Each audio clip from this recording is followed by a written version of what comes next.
Ya Allah, sebentar lagi kami akan membuka Alkitab kami.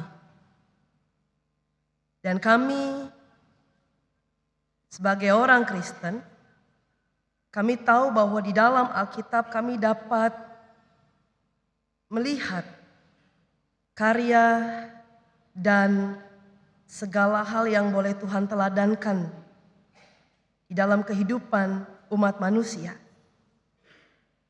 Namun kami juga membutuhkan Roh Kudus yang menolong kami ya Tuhan. Agar kami tidak menjadikan Alkitab hanya sebagai sumber informasi, sumber pengetahuan. Tetapi biarlah firman Allah itu dapat mentransformasi kami, dapat mengubah hidup kami. Dan biarlah kami juga memiliki kerendahan hati, agar firman Tuhan, setiap tulisan-tulisan yang ada dalam Alkitab tidak hanya menyentuh nalar kami, tapi kami juga mampu menghayatinya. Sehingga kami dapat menangkap apa yang dikehendaki oleh Tuhan Yesus Kristus. Bahkan lebih dari itu, firman Tuhan yang kami baca pada saat ini, yang kami renungkan, yang kami gumuli, membuat kami makin memiliki relasi yang baik dengan Tuhan Yesus Kristus. Berbicaralah, berkata-katalah, bersabdalah. Pakailah hamba-Mu yang penuh dengan keterbatasannya itu, agar ia dapat menyampaikan kebenaran firman Allah. Dalam nama Tuhan Yesus Kristus kami berdoa. Amin.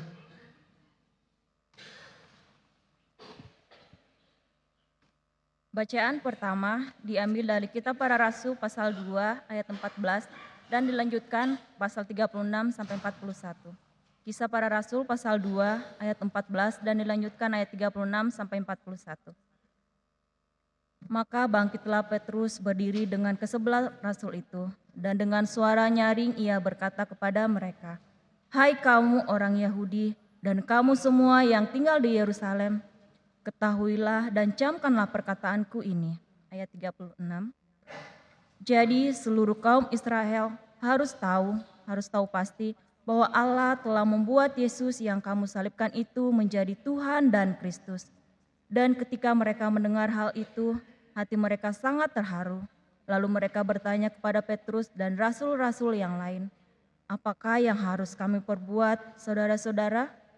Jawab Petrus kepada mereka, "Bertobatlah dan hendaklah kamu masing-masing memberi dirimu dibaptis dalam nama Yesus Kristus untuk pengampunan dosamu. Maka kamu akan menerima karunia Roh Kudus. Sebab bagi kamulah janji itu dan bagi anak-anakmu dan bagi orang yang masih jauh, yaitu sebanyak yang akan dipanggil oleh Tuhan Allah kita." Dan dengan banyak perkataan lain lagi, ia memberi suatu kesaksian yang sungguh-sungguh dan ia mengecam dan menasihati mereka, katanya, "Berikanlah dirimu diselamatkan dari angkatan yang jahat ini." Orang-orang yang menerima perkataannya itu memberi diri dibaptis, dan pada hari itu jumlah mereka bertambah kira-kira 3.000 jiwa. Demikianlah sabda Tuhan.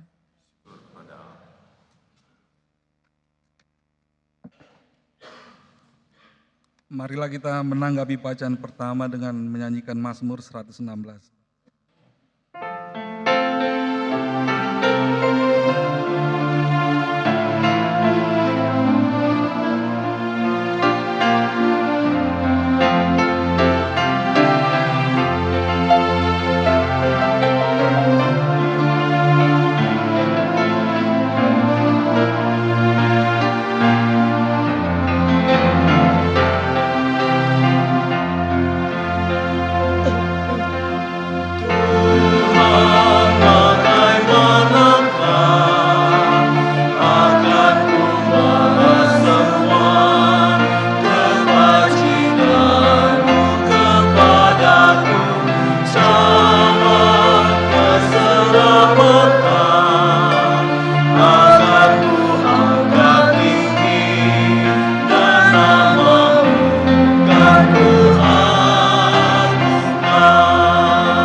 nama Tuhan selama hidupku.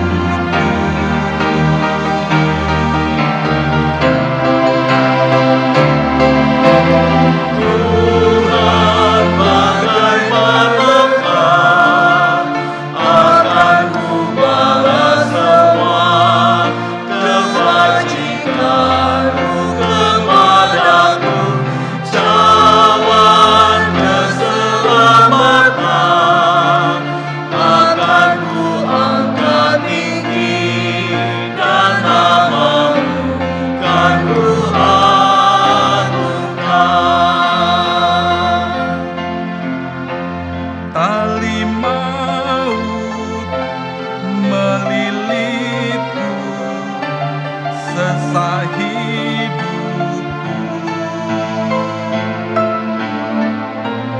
Ku serukan nama Tuhan, Kau luputkanku.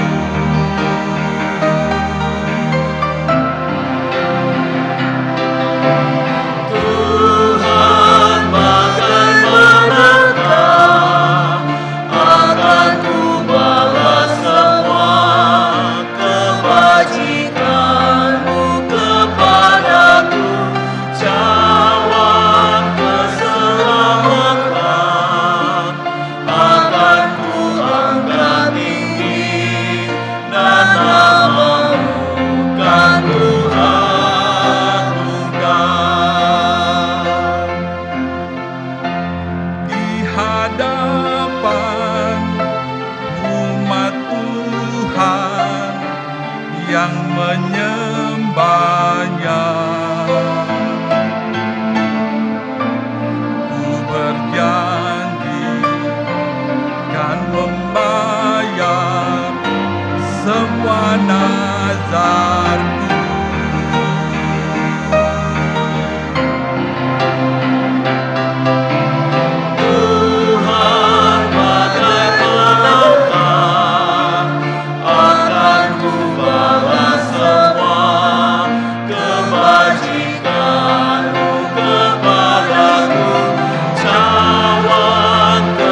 Bacaan kedua diambil dari 1 Petrus 1 ayat 17 sampai ayat 23. 1 Petrus 1 ayat 17 sampai ayatnya yang ke-23.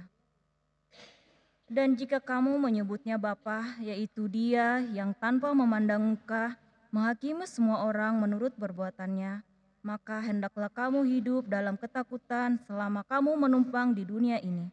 Sebab kamu tahu bahwa kamu telah ditebus dari cara hidupmu yang sia-sia, yang kamu warisi dari nenek moyangmu itu, bukan dengan barang yang fana, bukan pula dengan perak atau emas, melainkan dengan darah yang mahal, yaitu darah Kristus yang sama seperti darah anak domba yang tak bernoda dan tak bercacat. Dan Dia telah dipilih sebelum dunia dijadikan, tetapi karena kamu baru menyatakan dirinya pada zaman akhir. Oleh Dialah kamu percaya kepada Allah yang telah membangkitkan Dia dari antara orang mati dan yang telah memuliakannya sehingga imanmu dan pengharapanmu tertuju kepada Allah. Karena kamu telah menyucikan dirimu oleh ketaatan kepada kebenaran sehingga kamu dapat mengamalkan kasih persaudaraan yang tulus, ikhlas, hendaklah kamu bersungguh-sungguh saling mengasihi dengan segenap hatimu. Karena kamu telah dilahirkan kembali bukan dari benih yang fana, tetapi dari benih yang tidak fana oleh firman Allah yang hidup, yang kekal. Demikianlah sabda Tuhan. Dan bacaan Injil terdapat di dalam Injil Lukas pasal 24 ayat 13 sampai 35. Injil Lukas 24 ayat 13 sampai 35. Firman Tuhan berbunyi demikian.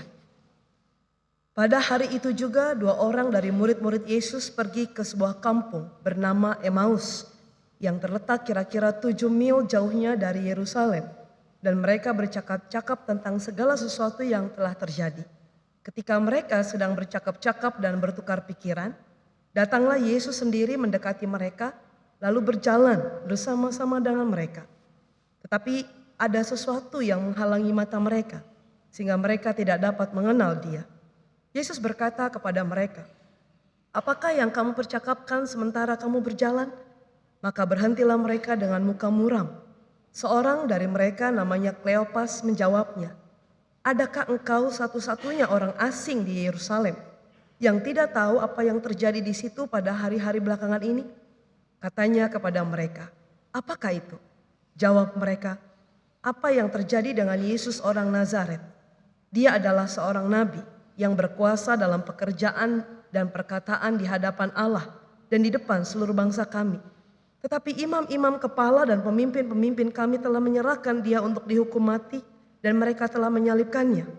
Padahal kami dahulu mengharapkannya bahwa Dialah yang datang untuk membebaskan bangsa Israel. Tetapi sementara itu telah lewat 3 hari sejak semuanya itu terjadi. Tetapi beberapa perempuan dari kalangan kami telah mengejutkan kami. Pagi-pagi buta mereka telah pergi ke kubur dan tidak menemukan mayatnya. Lalu mereka datang dengan berita bahwa telah kelihatan kepada mereka malaikat-malaikat yang mengatakan bahwa Ia hidup. Dan beberapa teman kami telah pergi ke kubur itu dan mendapati bahwa memang benar yang dikatakan perempuan-perempuan itu. Tetapi Dia tidak mereka lihat. Lalu Ia berkata kepada mereka, "Hai kamu orang bodoh, betapa lambannya hatimu, sehingga kamu tidak percaya segala sesuatu yang telah dikatakan para nabi. Bukankah Mesias harus menderita semuanya itu untuk masuk ke dalam kemuliaannya?" Lalu Ia menjelaskan kepada mereka apa yang tertulis tentang Dia dalam seluruh kitab suci, mulai dari kitab-kitab Musa dan segala kitab nabi-nabi. Mereka mendekati kampung yang mereka tuju, lalu Ia berbuat seolah-olah hendak meneruskan perjalanannya. Tetapi mereka sangat mendesaknya, katanya, "Tinggallah bersama-sama dengan kami, sebab hari telah menjelang malam dan matahari hampir terbenam." Lalu masuklah Ia untuk tinggal bersama-sama dengan mereka. Waktu Ia duduk makan dengan mereka, Ia mengambil roti, mengucap berkat, lalu memecah-mecahkannya dan memberikannya kepada mereka. Ketika itu terbukalah mata mereka dan mereka pun mengenal Dia. Tetapi Ia lenyap dari tengah-tengah mereka. Kata mereka seorang kepada yang lain, bukankah hati kita berkobar-kobar ketika Ia berbicara dengan kita di tengah jalan dan ketika Ia menerangkan kitab suci kepada kita? Lalu bangunlah mereka dan terus kembali ke Yerusalem. Di situ mereka mendapati ke-11 murid itu. Mereka sedang berkumpul bersama-sama dengan teman-teman mereka. Kata mereka itu, sesungguhnya Tuhan telah bangkit dan telah menampakkan diri kepada Simon. Lalu kedua orang itu pun menceritakan apa yang terjadi di tengah jalan dan bagaimana mereka mengenal Dia pada waktu Ia memecah-mecahkan roti. Demikianlah Injil Tuhan Yesus Kristus menurut Lukas. Berbahagialah setiap mereka yang mendengarkan serta yang memelihara firman Allah dalam kehidupan setiap hari. Haleluya. Haleluya, haleluya, haleluya.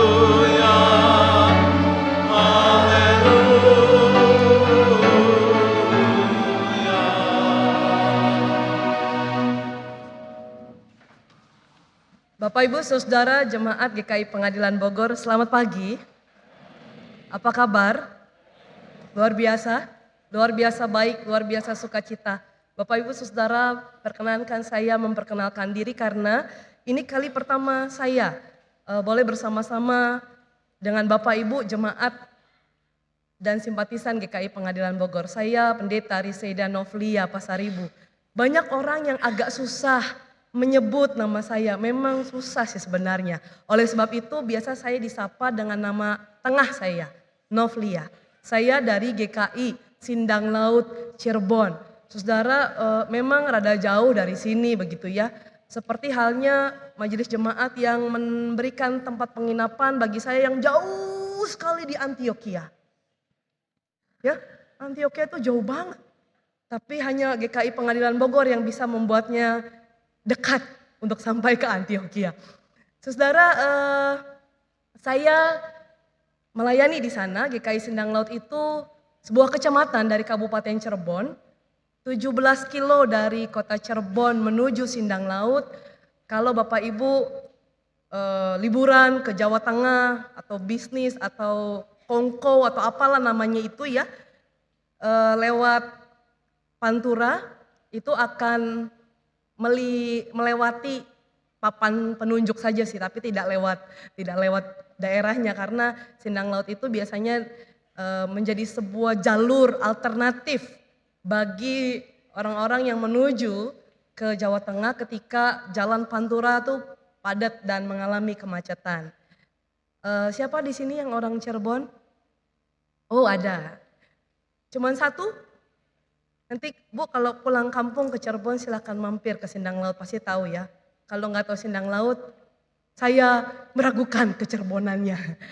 Bapak Ibu Saudara, saya tidak bawa intip tahu itu oleh-oleh dari Sindang Laut.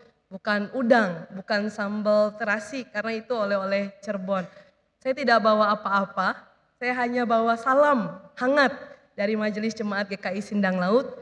Salam hangat itu untuk Bapak Ibu Saudara semua berupa doa dan harapan keberadaan semua kita di sini dalam keadaan baik, bahagia dan sukacita. Saudara yang dikasihi oleh Tuhan Yesus Kristus, saya sudah berkeluarga, suami saya hanya satu, anak sudah dua. Anak saya yang pertama laki-laki 5 tahun lebih usianya, anak saya yang kedua perempuan 3 tahun lebih usianya. Saat ini ada di Antioquia, ya, di Antioquia, di kota kecil di Asia. Bapak Ibu Saudara yang dikasihi oleh Tuhan Yesus Kristus, kita boleh bersyukur kalau pada minggu Paskah ini, Paskah ketiga ini, kita boleh akan bersama-sama merenungkan satu tema yang sungguh-sungguh menarik buat saya. Berelasi dengan Tuhan Yesus Kristus. Saudara, bicara soal relasi secara umum diartikan sebagai hubungan timbal balik. Ya, pertalian ikatan antara sesama manusia. Dan manusia dikodratkan sebagai makhluk sosial. Dan cirinya adalah ciri makhluk sosial. Ciri kita mempunyai relasi, kita berkomunikasi dengan teman kita, saudara kita, keluarga kita, dengan sesama kita. Kita menjalin hubungan, kita hidup dalam ikatan komunitas. Saudara, kalau kita mau jujur dalam relasi atau dalam komunikasi, Selalu saja ada upaya-upaya transaksi. Ya. Transaksi di sini yang saya maksud adalah upaya untuk mensyaratkan apa yang sudah saya kasih,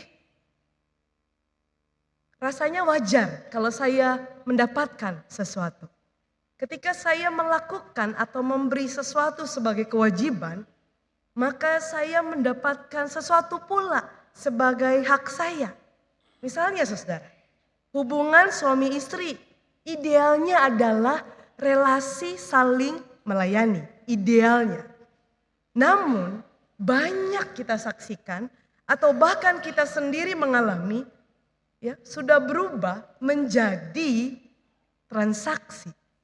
Suami atau istri melakukan ini dan ada harapan agar pasangannya memberi perlakuan yang setimpal, bahkan lebih. Jika tidak, ceritanya menjadi lain.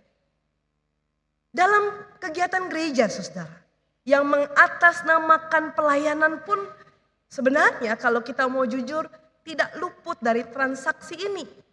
Saya melakukan ini dan itu, ya, agar saya mendapatkan ini dan itu. Jika tidak, selamat tinggal pelayanan. Nah, Bapak Ibu Saudara, sejak awal murid-murid Tuhan Yesus rupanya juga mempunyai konsep berelasi dalam mengikut Yesus. Dalam membangun relasi, mereka rasanya cukup hanya mengenal dan mengetahui, namun belum membuat mereka mengakui dan mengikut Tuhan Yesus Kristus sebagai penyelamat. Saudara, kedua orang murid dalam kisah kita, khususnya Lukas pasal 24, diceritakan pergi dari Yerusalem menuju Emmaus. Tidak dijelaskan mengapa mereka pergi, untuk apa mereka ke sana. Tetapi teks kita saudara memberi petunjuk kalau mereka dikuasai oleh kekecewaan, keputusasaan, kesedihan. Mengapa? Pada ayatnya yang ke-21 di situ teks mengatakan, kami dahulu mengharapkan bahwa dialah yang datang untuk membebaskan bangsa Israel. Saudara, rupa-rupanya mereka berharap bahwa Yesus itu Mesias, Kristus, orang yang diurapi, yang mampu menyelamatkan mereka dari penindasan, dari penjajahan. Tapi sementara itu telah lewat 3 hari, kembali menurut kesaksian murid yang ada dalam teks kita itu, mereka berkata sejak semuanya itu terjadi. Apa yang terjadi, saudara? Yang terjadi adalah Yesus telah dibunuh. Artinya mereka kehilangan harapan. Mereka dikuasai kekecewaan. Mereka tidak lagi mempercayai bahwa Yesus Kristus adalah penyelamat. Bahwa guru mereka adalah Mesias. Ternyata Yesus yang diharapkan mereka menjadi Mesias yang tidak berdaya, yang tidak punya kekuatan. Ia mati. Hidup mereka pun tetap sulit. Mereka tetap dijajah, tetap ditindas.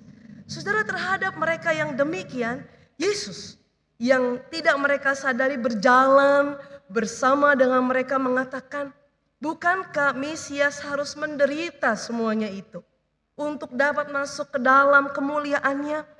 Saudara, apa yang Yesus ungkapkan menjelaskan. Dan ini ditegaskan oleh Yesus. Tidak ada kemuliaan tanpa penderitaan. Tidak ada mahkota tanpa salib yang hina. Saudara, akar penderitaan umat Israel adalah karena ketidaktaatan mereka kepada Allah. Mereka telah berdosa dan jalan keluarnya tidak bisa instan. Tidak bisa yang biasa-biasa saja. Jalan keluarnya tidak bisa menyalahkan atau mengalahkan pihak di luar mereka. Karena akarnya dosa atau kesalahan mereka, maka jalan keluar yang perlu diambil adalah dengan menanggung atau memikul beban dosa tersebut di atas kayu salib. Dan jalan untuk menanggung itu semua berliku, berat, sulit, dan pahit. Tidak ada satupun manusia yang mau jalan itu. Tapi itu satu-satunya cara Yesus untuk menyelamatkan umat manusia. Dan kata Yesus pada ayatnya yang ke-27, inilah yang sesungguhnya yang diajarkan kitab suci. Mulai dari kitab Musa dan kitab para nabi. Saudara, kesulitan terbesar dalam mengakui Yesus sebagai Kristus atau Mesias pertama-tama terletak di dalam diri kita sendiri. Tidak mudah saudara mengakui bahwa diri kita berdosa, diri kita tercemar, bersalah. Tidak mudah mengakui bahwa kita lemah, tidak berdaya. Sulit pada zaman sekarang menemukan orang yang mengakui kelemahannya, mengakui ketidakberdayaannya. Bahkan sebaliknya, kita lebih sering bertemu dengan orang-orang yang gemar mengatakan apa yang menjadi kehebatannya, memamerkan apa yang menjadi kekayaannya, apa yang ia miliki, apa yang ia bisa kerjakan, lalu menganggap orang lain tidak bisa melakukan itu semua. Angkuh, sombong, meremehkan dan merendahkan sesama. Saudara, karena itu perlu pribadi lain yang menyelamatkan umat manusia. Seringkali orang Kristen yang mengakui Yesus sebagai Kristus belum benar-benar menyadari bahwa derita dan kematian Yesus sesungguhnya karena dosa yang manusia lakukan.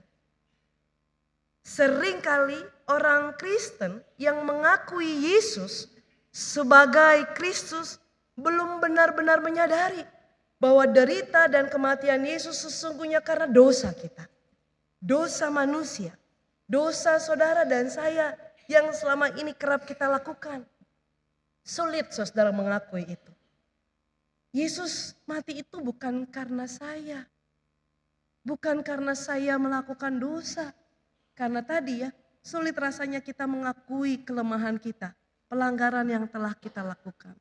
Dan acap kali orang Kristen mengakui Yesus sebagai Kristus dengan hanya melihat bahwa dirinya sudah dapat mendapatkan jaminan keselamatan di sorga nanti. Dan orang Kristen mengabaikan apa yang terjadi di sini dan saat ini. Lebih memikirkan, lebih menghayati apa yang terjadi nanti. Saya sudah pasti kok mendapatkan jaminan keselamatan. Oke, tapi kita melupakan apa yang terjadi di sini sekarang saat ini. Itu terkait dengan kelemahan, pelanggaran dan dosa yang manusia lakukan.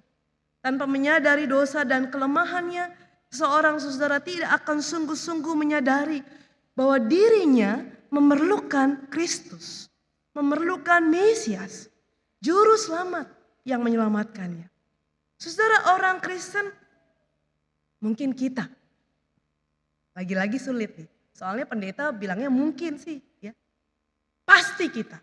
Saudara, orang Kristen sama seperti dua murid yang berjalan ke Emmaus. Acap kali tidak sadar bahwa penderitaan dan kematian Yesus Kristus itu adalah jalan penyelamatan yang perlu ditempuh oleh Yesus Kristus karena dosa-dosa kita, pelanggaran-pelanggaran yang kita lakukan. Dalam kekecewaan dan keputusasaan yang dirasakan dua murid itu, saudara, Yesus hadir di tengah-tengah mereka. Ketika mereka sedang bercakap-cakap dan bertukar pikiran, datanglah Yesus sendiri mendekati mereka, lalu berjalan bersama-sama mereka. Mereka bercakap-cakap dan bertukar pikiran tentang Yesus yang disiksa, Yesus yang dihianati, Yesus yang mati. Dan itu yang membuat mereka kecewa, sedih, putus asa, kehilangan harapan. Yesus memahami itu, saudara. Itu sebab ia berjalan bersama mereka.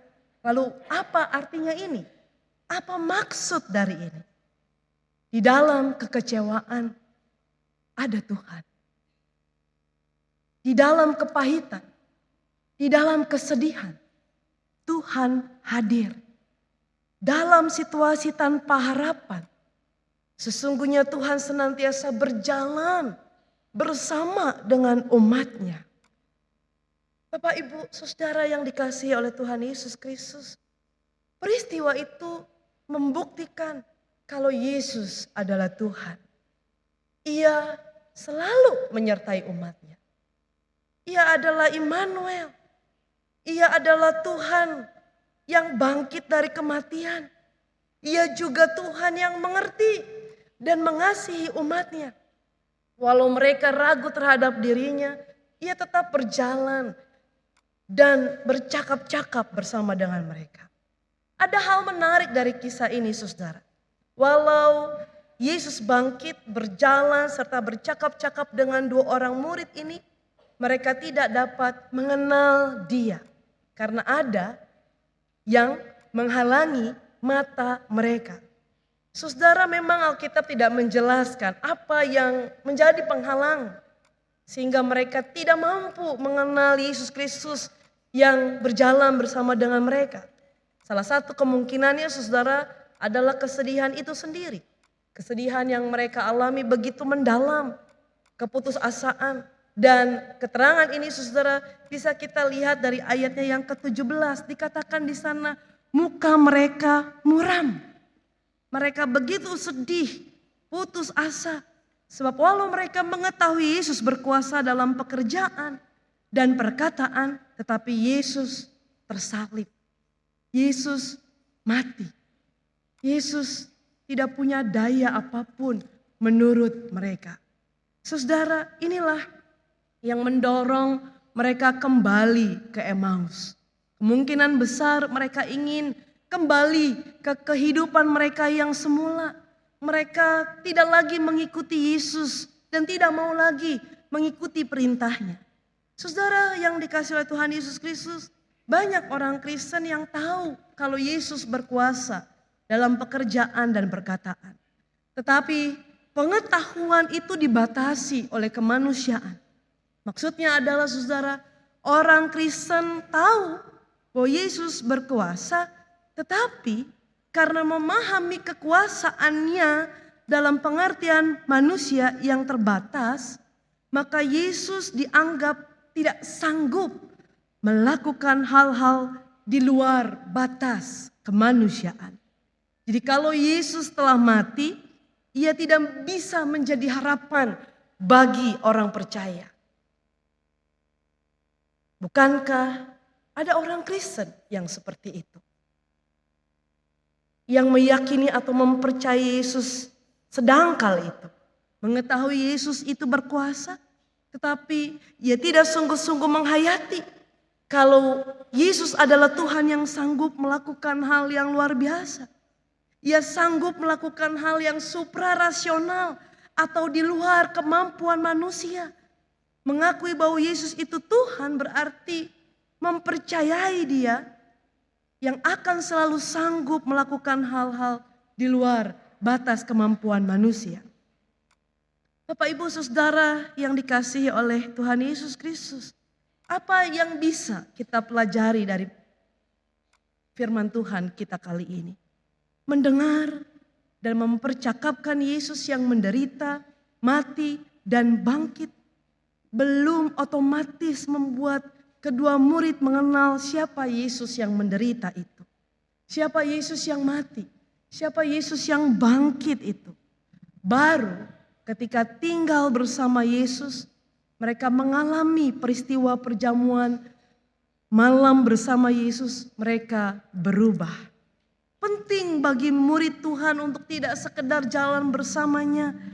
Para murid perlu tinggal bersama dengan Yesus dan mengalami persekutuan dengan kematian dan kebangkitan Yesus Kristus. Ketika itu terjadi, saudara, para murid mengalami perubahan hidup, mata mereka terbuka dan mereka mengenal Dia. Saudara, kisah ini, kisah murid Yesus yang berjalan ke Emmaus, cerminan relasi kita dengan Yesus Kristus. Mungkin saudara ada banyak cerita, ada banyak angan-angan, ada banyak harapan yang selalu ingin didengarkan.